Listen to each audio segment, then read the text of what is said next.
কি বলেন আপা? গোবরে পদ্ম ফুল ফুটছে মানে? আমি কি গোবর? আবেগের ঠেলায় মুখ দিয়ে পেঁচার কথা বাইরে হয়ে গেছে গা।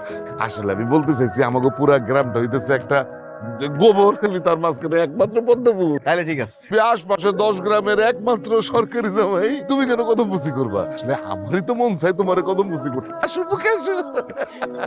খাবার ঠান্ডা হয়ে যেতেছে, আমার মেজাজ গরম হয়ে যেতেছে। কেন মেজাজ খারাপ হয়েছে কেন? এই বাড়িতে তো আমার আদর যত্ন দিন দিন কমে যেতেছে। কি বলতেছো জামাই বাবা? কোন বদমাইশ তোমার অযত্ন করছে? খালি নামটা আমারে বলো।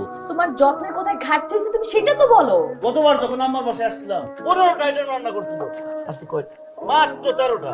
কত বড় অপমানটা করলেন আম্মা আমারে। আগের বার না চাল কুমড়ার আলাদা একটা আইটেম করছিলাম, এইবার করছি কি ওয়াই আম্মা ওয়াই? বাইরের ব্যাপারটা তো আমি মেনে নিতে পারতেছি না। আর আমি যখন আসছি সবাই আমাকে সালাম দেয় নাই। কি বলতেছো তুমি? এই এত বড় বেডতবিজ খেয়ে যে আমার জামাই সালাম দেয় না? মিজান গাছির ডাইকা আছি আর বর্ণনা দিয়ে দাও, ঘন্টার মধ্যে আমি বদমাইশ তোমার সামনে হাজির করি, খালি বলবা সে তোমার সাথে কি বেয়াদবি